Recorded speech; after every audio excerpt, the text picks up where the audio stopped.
श्री धनंजय भीमराव महाडिक जी। धन्यवाद उपसभापति जी। 8 मिनट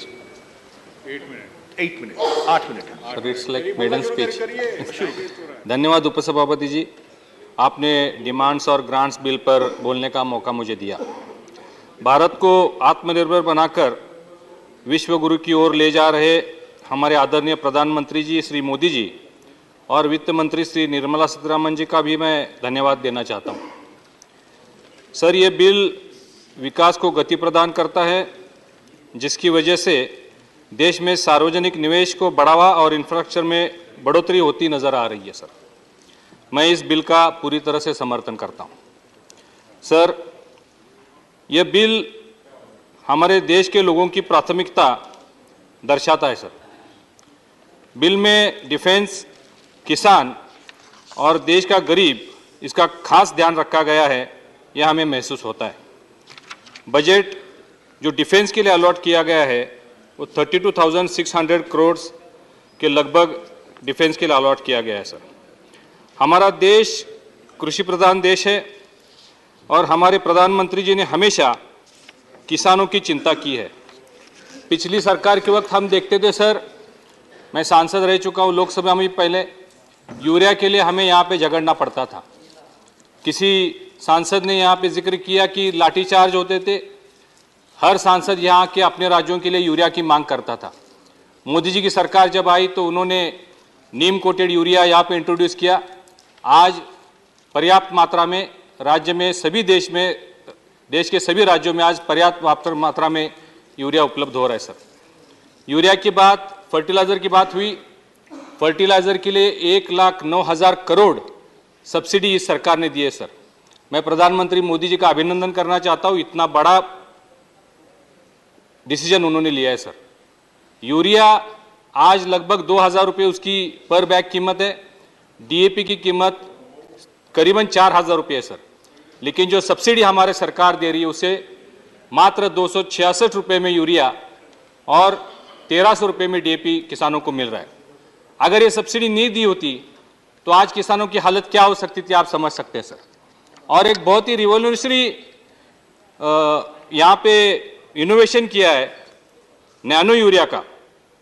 हमारे कृषि मंत्री जी ने सबके घर में एक एक बोतल लिक्विड नैनो यूरिया का भेजा है। सर, 500 ml का ये छोटा सा बोतल है, जो 50 kg का बैग होता है उसकी मात्रा का काम ये 500 ml का बोतल करेगा। सर, आप समझ सकते हैं, मैं किसान हूं सर, हम यूरिया लेने बाजार में 50 बोरी यूरिया लेने जाते तो ट्रैक्टर भेजना पड़ता था। आज हमको ये 25 लीटर यूरिया किसी बाइक पर भी आप हमारे यहाँ पे लेके किसान अपने यहाँ पे यूज कर सकता है। सर, आप समझ सकते हैं कितनी बड़ी बचत इस नए तंत्र की वजह से हो सकती है। सर, ये रिवॉल्यूशनरी इन्वेंशन, दुनिया का पहला देश भारत है जिसने ये इन्वेंशन किया है। सर, मैं इसके लिए कृषि मंत्री जी और प्रधानमंत्री मोदी जी का अभिनंदन करता हूँ। सर, और यही नहीं, रूरल डेवलपमेंट जैसे ग्रामीण क्षेत्र के विकास के लिए 45,178 करोड़ का प्रावधान किया है। इसमें मनरेगा के लिए 16,400 करोड़, पीएम आवास के लिए 28,420 करोड़, लगभग 3 करोड़ 20 लाख लोगों को पीएम आवास जो पक्के छत है ऑलरेडी दिए जा चुके हैं। सर, ऑयल कंपनी सपोर्ट के लिए 22,000 करोड़ की राशि आवंटित की गई है। उज्ज्वला योजना में 72,000 करोड़। सर, ये सब महिलाओं से संबंधित है, महिलाओं के हित की बात है। 9 करोड़ से ज्यादा महिलाओं को इसका लाभ हुआ है। सर, नेशनल हाईवेज के लिए 19,198 करोड़, रेलवेज के लिए 12,000 करोड़, बीएसएनएल को 13,000 करोड़। तो पहला बजट जो था सर वो 39,45,000 करोड़ का था। इन सारी डिमांड्स को जोड़ के अभी ये 43,81,000 करोड़ का हुआ है।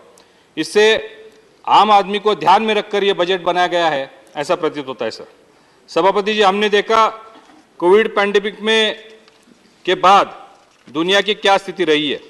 जितने विकसित देश है अभी तक उभर नहीं पाए हैं, लेकिन इस निराशाजनक समय में भी भारत एक सितारा बनकर उभर आया है, हमें मानना पड़ेगा। सर, विपक्ष के कुछ लोगों ने पूछा कि टैक्स का पैसा और इतना सारा लोन क्या हुआ।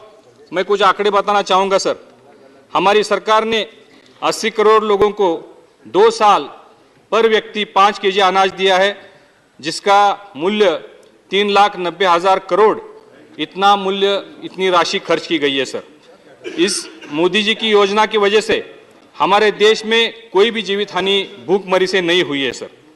गरीबी का स्तर बाकी देशों में, नजदीकी देशों में आप देखेंगे तो बढ़ गया है, लेकिन भारत की गरीबी का स्तर 0.8% वहां तक सीमित रखने में हम कामयाब हो चुके हैं सर।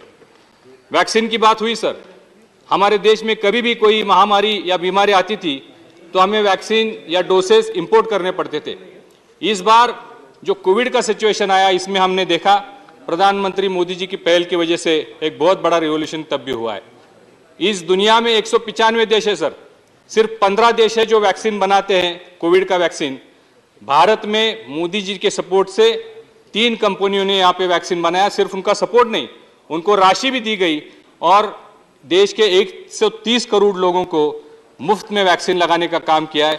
आज भी बाहर के किसी भी देश में आप जाएंगे तो 2,000 से 3,000 रुपए इस वैक्सीन की कीमत है सर।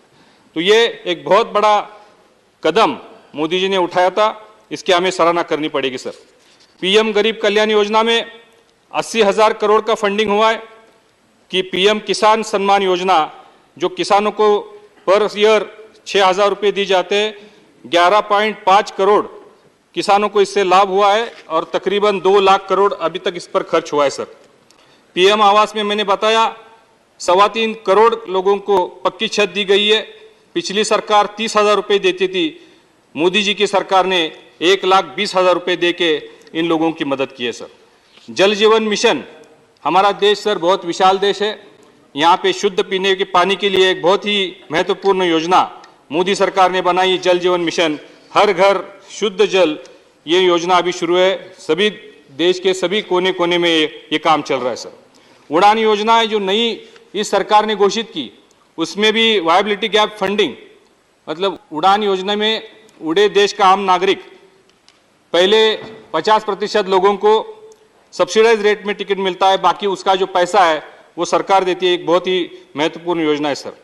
आयुष्मान भारत में 5 लाख रुपए का इलाज, तकरीबन देश के 80% लोगों को इसका लाभ इस योजना से हो रहा है सर।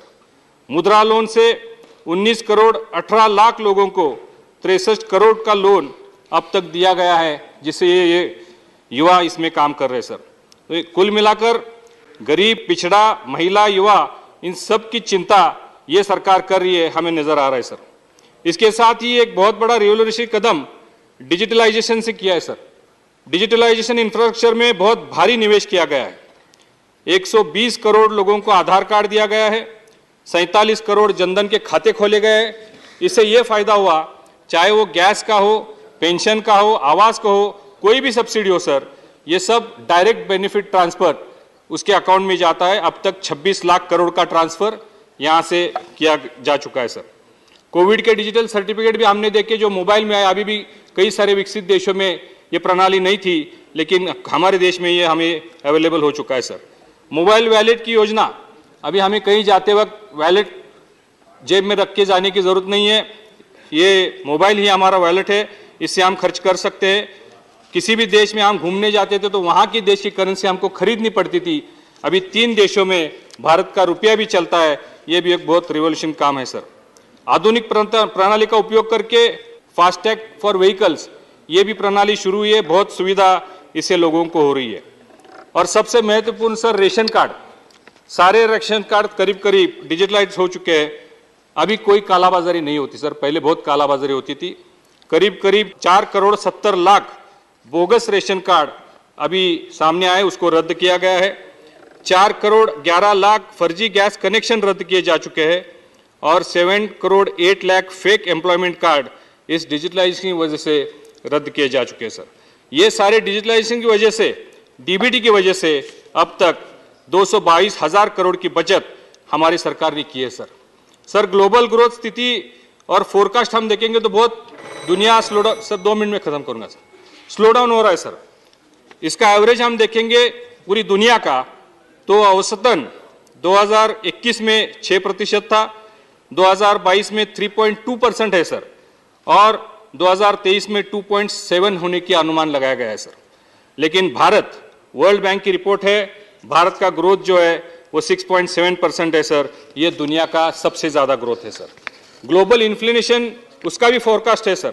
2021 में दुनिया का इन्फ्लेशन 4.7 था, 2022 में 8.8 है और 2023 में 6.5 होने वाला है।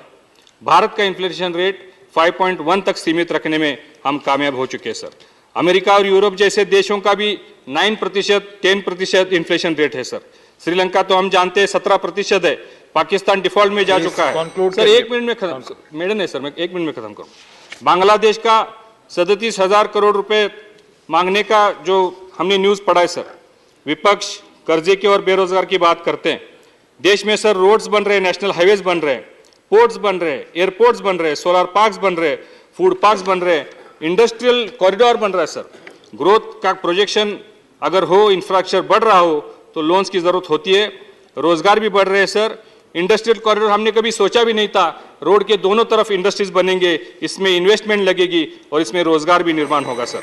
भारत की इकोनॉमी बढ़ रही है सर। मेडन स्पीच आपका हो चुका है, 30 second sir please. Sir, Bharat अभी 5वीं लार्जेस्ट इकोनॉमी है सर और प्रोजेक्शन है 2027 में जर्मनी और 2030 में जापान को ओवरटेक करके हम तीसरी इकोनॉमी बन जाएंगे सर। भारत दुनिया का बेस्ट इन्वेस्टमेंट डेस्टिनेशन हो रहा है सर। प्रधानमंत्री मोदी जी के विजन से बन रहा विकसित भारत में मैं महाराष्ट्र की जनता की ओर से सर्व सहयोग करने की ग्वाही देता हूं और इसी के साथ इस बल का समर्थन करता हूं। धन्यवाद सर। धन्यवाद।